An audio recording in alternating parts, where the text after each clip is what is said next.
بسم الله الرحمن الرحيم والصلاة والسلام على أشرف المرسلين سيدنا محمد الصادق الأمين. Good morning, my students. Welcome to the last class of, in this course, American literature. Today the class will be partly, a conclusion class, and we have general business to do before we start. So at the beginning, we are going to talk a little bit about the exam, then to listen to one or two reports. Then I'll be talking a little bit about the Sandbox, and I think like two presenters will give brief analysis of the Sandbox. Then, two students will go back a little bit to Edgar Allan Poe and try to talk about symbolism in Edgar Allan Poe. It is as if our class today is going to be about symbolism. And I think we have to link this with, the early American writing when it is started by this allegorical style. Okay. The general business before we start is, I know, like today, everybody should hand in her, research. I'm going to take it after class, I wish you had nice time. And I wish that you followed the instructions to the letter. I mean, choosing a topic, narrowing the topic, researching the topic very well without any, as we said, plagiarism. I'm sure, nobody has done that because it is unethical, as we said. Concerning the exam, will have, this is a pre-testing, but most, probably, there will be a question, a quotation to comment, and I might ask you, comment on the following extract in its American context, or with reference, comment, discuss with reference to what is American. The emergent American features. This is a possibility. I say a possibility because, usually the exam is not shouldn't be completely predictable to the students. Like the midterm. Huh? Like the midterm. Was it? No, and the midterm was okay, No. the questions. Okay. So in this question, I think you have to focus on the extract, contextualize it, try to discuss it within the context of the whole work of art. In terms of thematic, in terms of stylistic significance. Sometimes, the whole quotation might be an irony. Okay? It could encapsulate a certain theme or a certain conflict or a certain, feature of American literature. You have to focus on this and try not to tell us about the whole text, because most of the students commit this mistake. Once they see a quotation, they forget this quotation or extract, and they keep talking about the text in general as if they had not any, extract in front of them. So please concentrate, focus on the extract. The second question might be a trace question. There's something like trace a theme, trace a feature in more than one text or in more than one period. For example, we came across certain motifs like the regeneration motif, the search of identity, loneliness, etc., like individualism. Okay, we came across these things and we discussed them with reference to the text and sometimes with reference like to the age itself. So sometimes if we're talking about like search of identity, how it started from the early colonial period and how it developed, you know, and perhaps how it came to its full fulfillment, you know, in the perhaps 20th century. So this is this type of question, you know, you should be knowledgeable of the text. You know, I mean, it's very important that you refer to certain incidents, to certain quotes while you are answering this question. A possible question, like I remember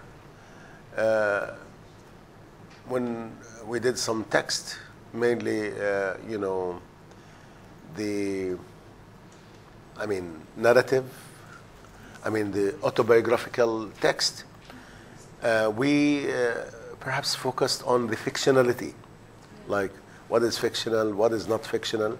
So this could be a possible question. It could be a question about a conflict. It could be a question about, you know, the theme. So, and I think, you know, in this question, you have ample choices. You know, you'll have some choices to choose. The last question would be similar to the last question in the midterm, like because here, yes, we usually when we study literature, we relate to it. You know, okay, we respect the culture of, I mean, in which the text was written. We understand the culture. However, sometimes we have our, you know, trajectory. We have our attitude. We have our opinion about this. We as Muslims, we as Palestinians, we have perhaps, you know, our way of receiving the text. So the last question would be a little bit partly theory and, you know, reading. So it could be a reader response, how you read, how would you interpret, you know, certain incident or certain, I mean, poem or whatever, like with relation to us, we as readers, you as a woman, you as Palestinian, you as a man, and so on. Okay? This is like what I want to say about the final exam. Do you have any concern before? Yes, please. The question of tracing. Are the texts selected for us or we can choose it? Pardon? No, if I make you with reference to 3 texts, you can, you know, choose. If I designate the text, okay, you have no choice, you know, then. You mean can we choose between the questions? Yeah, of course. Like usually in question 2, you have 3 questions and you have to choose one. The first question, possibly like 2 extracts and you have to choose one, possibly, you know. Okay? Pardon? What about that was included in the midterm? I think the midterm, like, we had Taylor, I think, Bradstreet, and Mary Lanson was not there in the midterm, was she? Huh? Okay, yeah. Okay, so. Okay, so if you feel that I know that you studied them very well for the midterm, so, okay, forget about them because we have ample of material to look at. Yeah? Starting from Huckleberry Finn, Poe,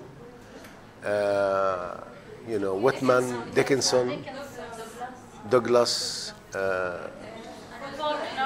Faulkner, Hemingway, and yes. Okay. Good. Are you set up? Yes. Excellent. And the introduction. Pardon? It is not in English. The introduction is, of course, like, look here, the introduction, Emerson's, are not included, like literally, but they are included in the context.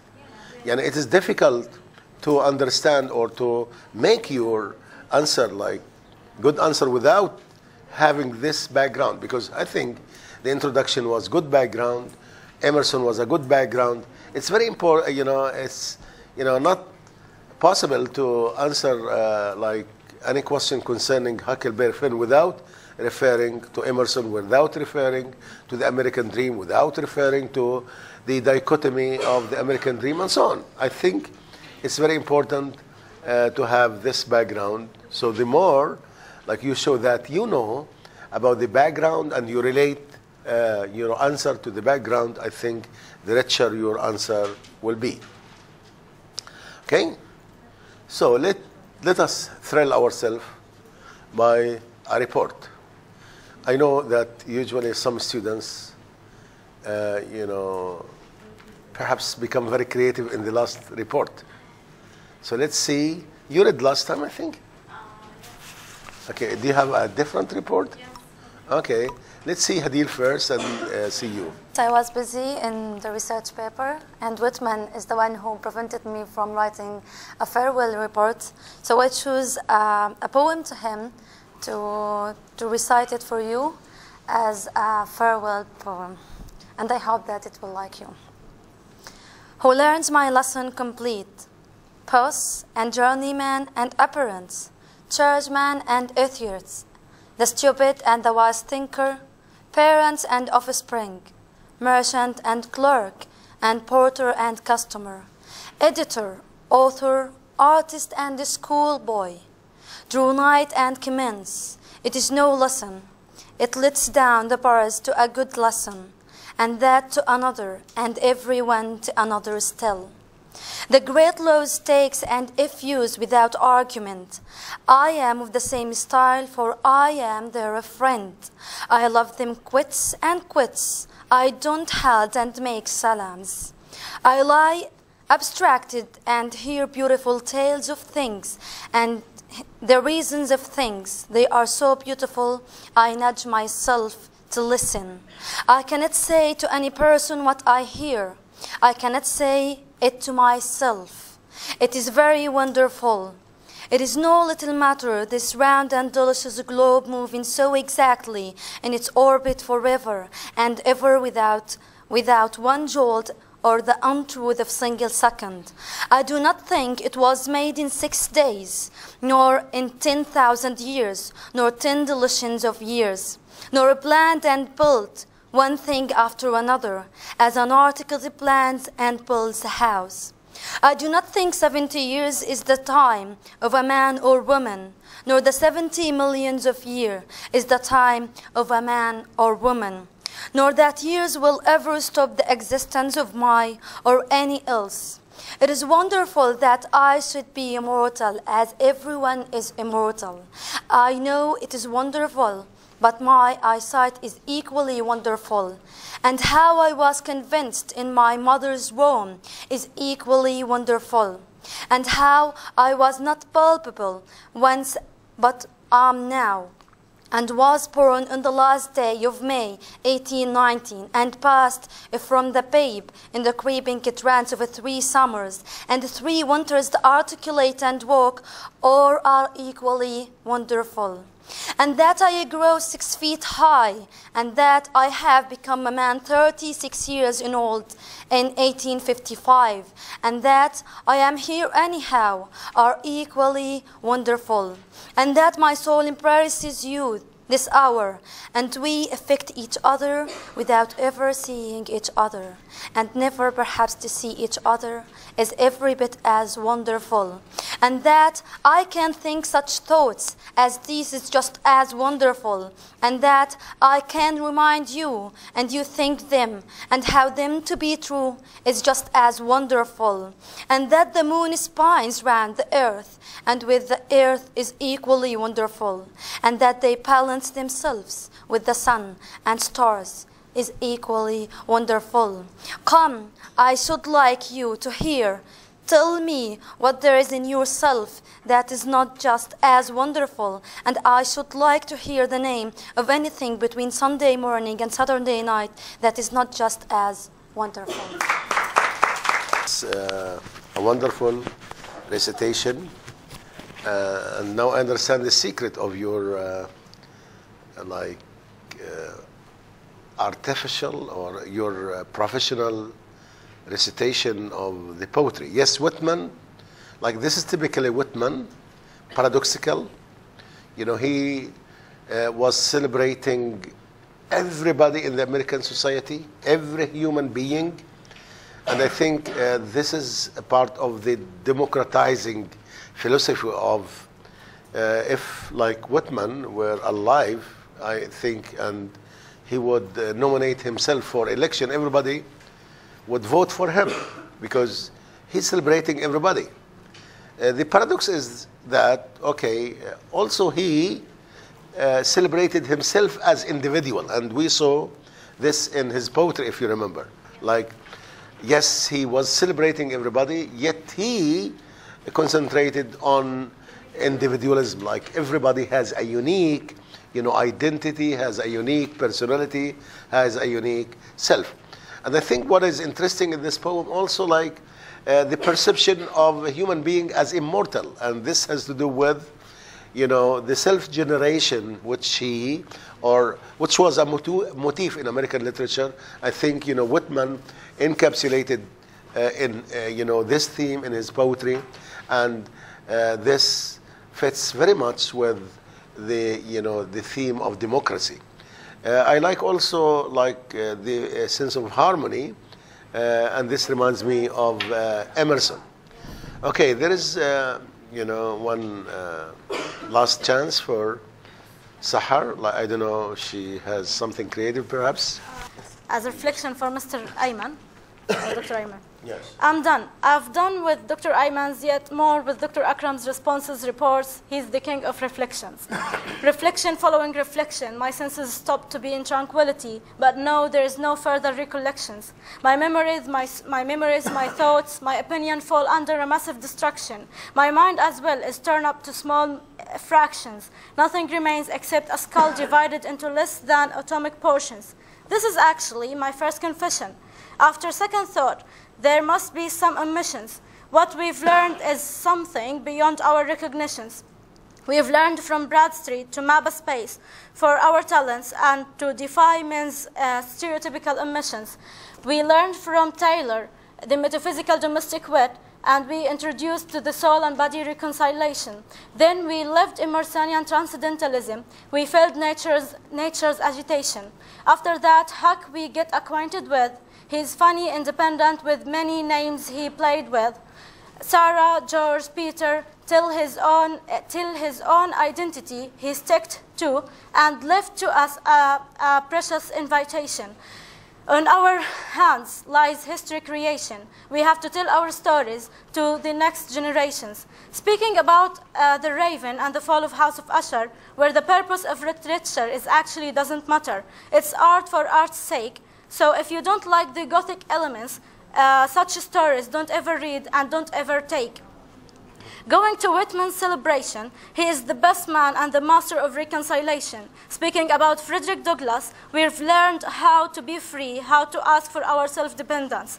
Emily Dickinson's I may have admired her use of fragments and her symbolisms my soul inspired. A word of loneliness and a word of nothingness. Faulkner and Hemingway's stories invaded. A word of loneliness we have get rid of and escape it. So thanks for giving us so many reflections to invite us to think more deeply, to have more insight, to the dead texts we can give them life and have with them this intimate interactions. Thank you. Thank you very much for this creative conclusion. You just came across all the texts we studied, but I don't know why you left the sandbox, It seems because we have not yet reflected deeply on the sandbox. The sandbox, I think, I don't want to talk much about the sandbox because the presenters will be giving, a 15-minute analysis of this. But have you asked yourself what is the main theme of the Sandbox? So I was telling you, like, the Sandbox. The Sandbox perhaps is the last text we're studying in this, and I don't want to talk much, but at least have you recognized any of the themes of the Sandbox? Yes. I can think of the collapse of the American dream and how they became completely material. So the deterioration of the American dream, having this knowledge how the American dream started by this millenarian dream, like this dream of establishing a city upon the hill, and then it ended by being like a hell. You see what I mean? It was a dream of establishing this ideal, this Jerusalem, city on the hill, but ended by the hell itself. Deteriorating to this, materialistic, to this selfish, indifferent, is a little bit disturbing. All of us are disturbed by the young man being indifferent, being callous, being, and even mommy herself, the middle generation, she was driven also by her selfish desires. She was dominant, she was violent against her own mom, the mom who took care of her. We are disturbed by this, and we think, yes, this is about the deterioration of the American dream, and the American dream almost evaporated into dollars, into figures, and that was very disturbing. And I think Albee was very, right when he touched upon this. It was like admonishing the American, hey, we don't have to slip to that point. We have to remind ourselves that we have some spiritual aspect we ignored. We have to revive it. See what I mean? Okay. I think that this story has some kind of, this play has some kind of realism. For example, we hear every day about people who kill each other for the sake of money. Yes. But one could actually think that we hear that female is more tender than boy. Yeah. To see that the mother is trying to kill her, the daughter is killing her mother to get the money is something scary for me as a female leader. Yeah, we don't expect, this is very... Yeah, and here, I don't know, perhaps it is something autobiographical, because here we have a writer who presents mommy as a lady who is emasculating, the man, showing a man like a puppet in her hand, as you like, mommy, as you do this. He was very submissive, and this, perhaps contradicts with Anne Bradstreet, when she was complaining. Here we have, daddy complaining against, but this, again, it is an aspect, of, it's a realist aspect. Yes, women who were vying for dominance, some of them got dominance, but I don't know, it is a little bit anti-feminist, So a feminist critique would dislike Albee's presenting women in this. But yes, women domination could be one of the main themes of this play. Okay, good. Somebody told me last time about absurdism, this is absurdist. We have, Hemingway in the background, we have the sense of nothingness. Let's talk. We have the think of nada. We have the think of lacking communication. Okay. It reminds me of just keep going and doing. Yeah, just let's talk. Let's talk. But let's talk. And they, don't have something to talk, but they want to talk in order. And this is a choice. This is, as we said, a choice in existentialist philosophy. You have to talk. It's a choice to talk, but to stop, it means, you are driven or you become like a victim without any choice. Okay. What else do you want to say?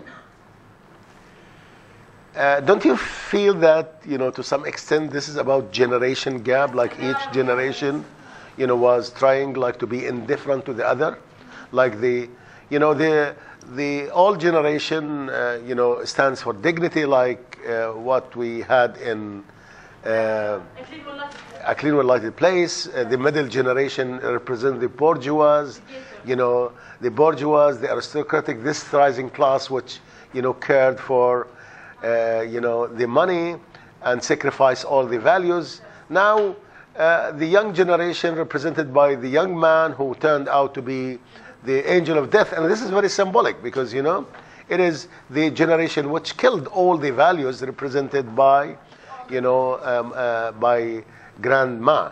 And I think Grandma was very sarcastic, was very caustic in her criticism of her daughter. Okay. It's a short play, but like very expressive, very symbolic, What else do you want to say? Okay, yes? You can talk about the family collapse. Yeah, of course, like the family collapse, like, family ties are becoming very tenuous, and even like they are lost, you can talk about like how those people, just adored money to the extent that, we're talking about mommy and her, a lady and her mother. Like, we're not talking about a stranger. She brought her and like she was, left alone. She was left alone to complain. She was not given an aid, by her daughter. Yeah, but like all of these people, liked, the young man. The young man was, who is the angel of death. And this is very symbolic because all of them like money. And this is what made them slip to the pet. It is their love for money, their love for individualism. Yes, what else do you want to say? Yeah, what was the last point we did? So, is it like the wasteland that the money is the emptiness? Of course, yeah, it's the same, conclusion. Like, if you feel indifferent, yes, you care for, yeah, you become like, I think one of the main themes also is hypocrisy and sentimentalism. Like, if you look at, them, their actions, like the way, when we saw them like preparing for, let's say, the last moment, it was like a genuine effort. Like, we thought that it was part of their respect. However, when they pretended to be sad, we started to see how hypocrite they are. Okay, it's a very interesting play, and I think here we have a development of the American dream, how it started and how it ended. Okay, I don't want to talk further about this because the presenters who are going to talk about the symbolism and other things in the sandbox might be worried. Okay, yes, you're welcome. Good morning, everybody. I'm going to talk about the analysis of the sandbox as a final comment in the play. First of all, I want to talk about the play and its reflection and how it reflects a modern American families. Edward Albee's The Sandbox is totally about the inability of people and the loss of communication in the modern families and the loss of values. So the novel can be an example of modern American drama in which he demonstrates the cruel relationships in modern families. Within the story, the dialogue is between mommy and daddy and grandmother, so we understand that it is a family unit. The names and the characters and the names of the characters were generic, so the character from the beginning can be applied to any family in the American society.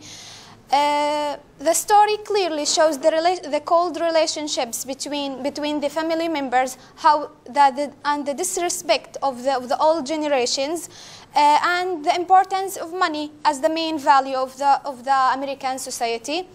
So the story reflects the reality of the contemporary American family.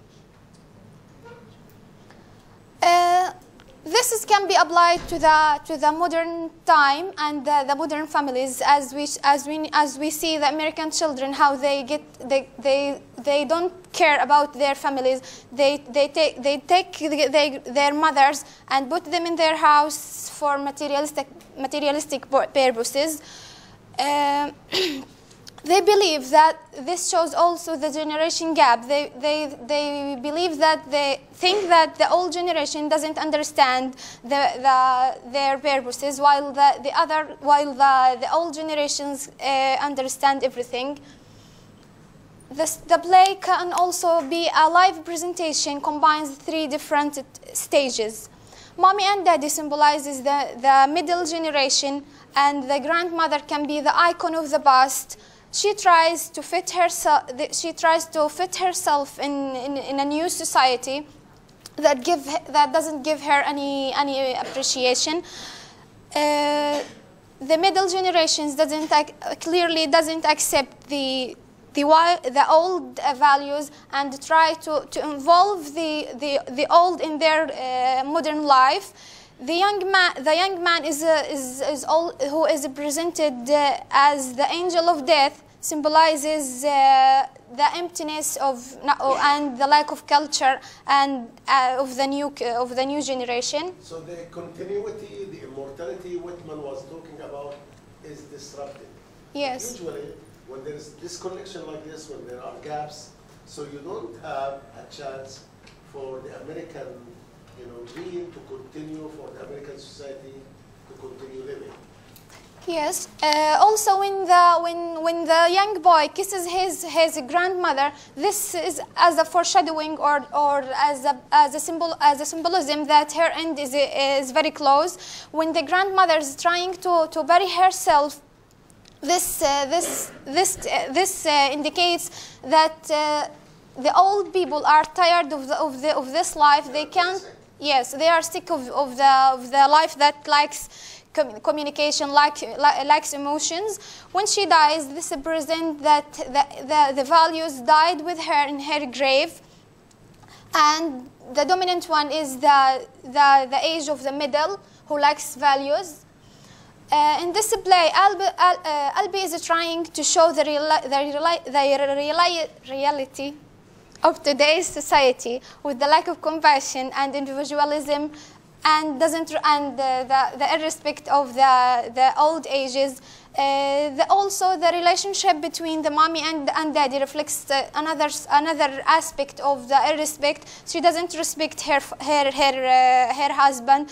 There's no warm relationship as a wife and husband. She's the decision maker. He's the one who decided to bury her mother, and she's the dominant of everything. He's more sympathetic than her. Yes, he's more. Yes, he was all the time concerned about if she's comfortable in the sandbox, while she doesn't care about anything. I think you female, you don't like Albee. He's not like giving a true picture of a woman. Yeah. Usually women are more emotional than men. Yeah. Usually, who told you? Men told you this. Like men always try to, disseminate such culture, because women are emotional, men are intellectual. Okay, this is the dichotomy.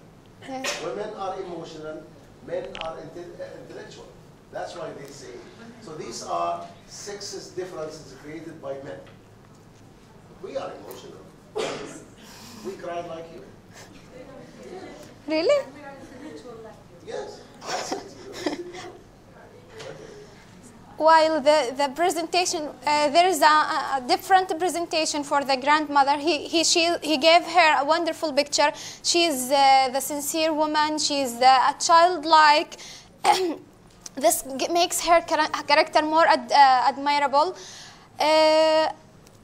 As if he is holding a comparison between the past and the new. And as we said, this is related closely to the American dreams in the beginning and nowadays. So when the woman presenting the old American dream, while the family materialistic generations is how the purposes and the aspects the attitudes that changed in America.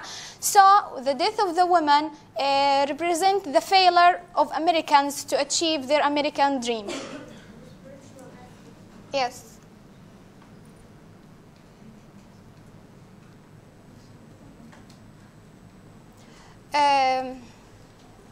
Another thing about the young boy who is the angel of death, he says to his grandmother, I am come for you. She knows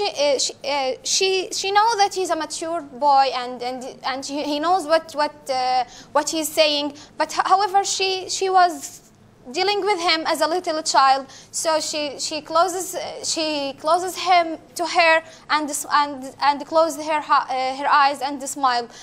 This shows the difference between the old and the past. Yeah, there is a yawning gap. You know? Yes. A yawning gap. You know what's mean a yawning gap? Like this. Yes. Very wide one. So the American dream continues in the story and to show the hollowness and the emptiness and the fallacy of the American dream that they used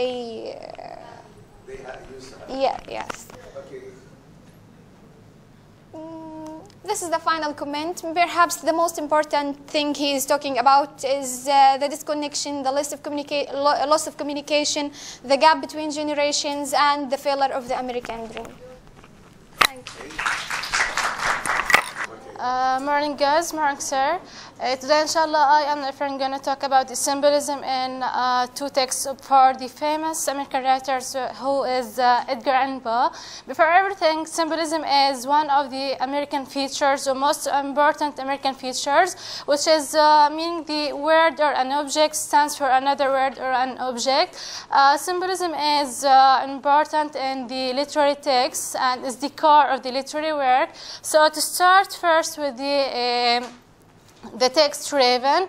Raven is written by Edgar Allan Poe and is one of the pioneer American writers. His works influenced the literature in the United States and around the world. It's full of symbolic ideas and full of Gothic elements. And there are three main points in the Raven. The first, the title itself, it's full of it's obvious symbol, and it's let the readers or the audience to wonder if this bird is really a real bird or just an illusion that was created by the writer. And another thing that the readers already know that it's the first obvious symbol is the raven, which is the title itself. The raven. Okay, the audience or the readers know the color of the raven, which is black, and by saying this ebony bird, and this reflects the gloomy, or this symbolizes the death and gloomy atmosphere which is created by the writer, and this reminded the narrator of Lirona, that's not never more.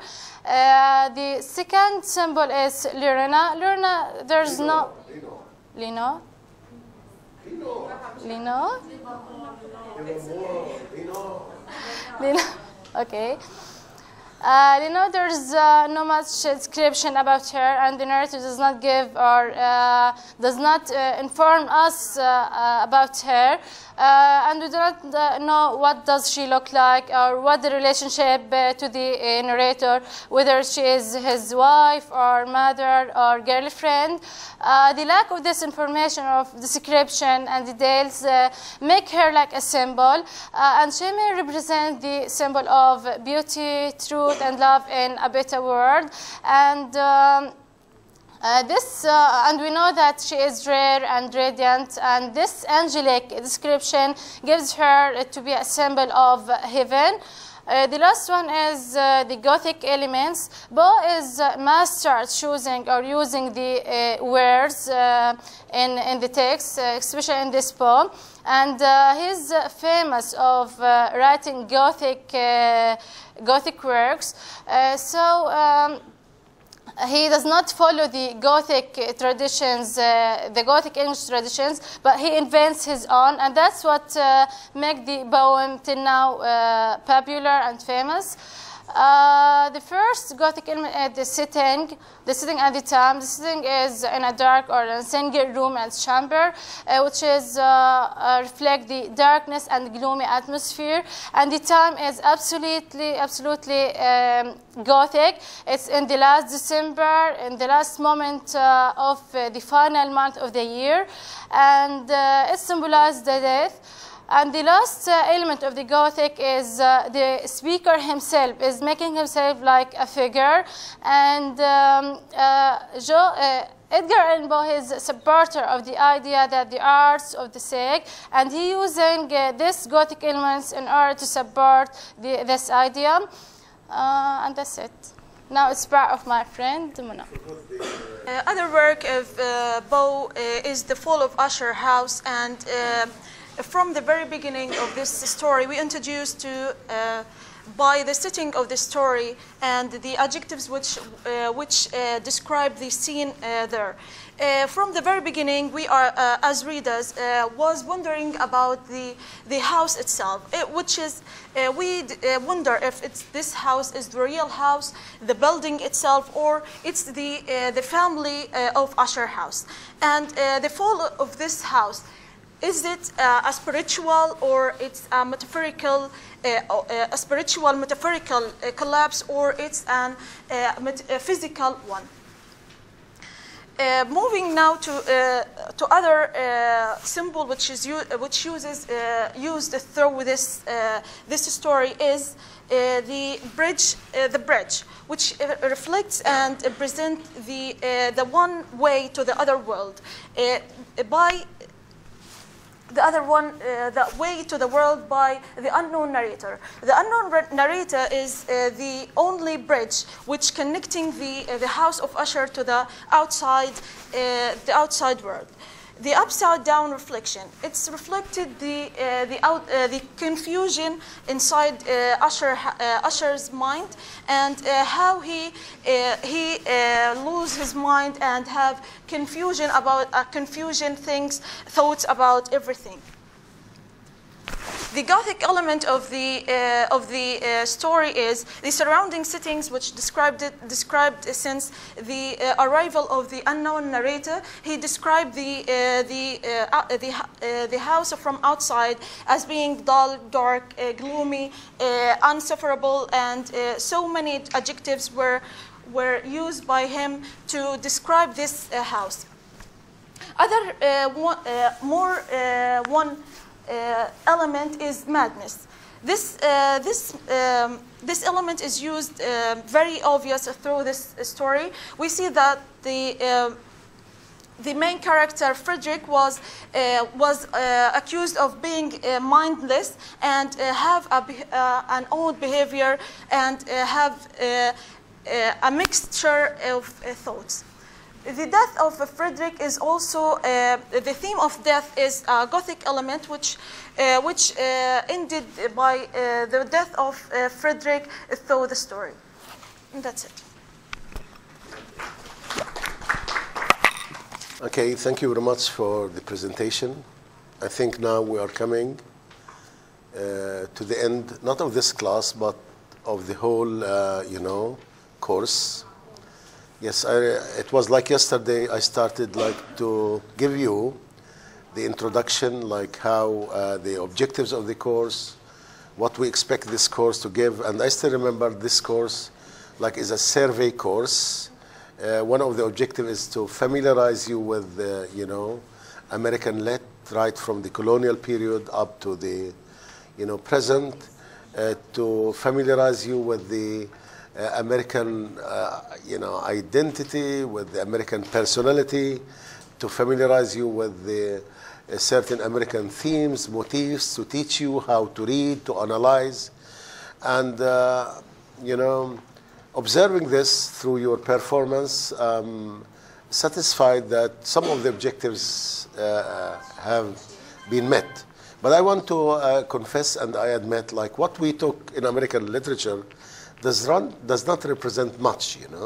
It is only like there are thousands, of writers there, but we try to pick out certain representative writers, and I think, hopefully, if you get involved in a master's degree or in another program, of course, you'll be specialized in American novel, American poetry, so we'll have wider.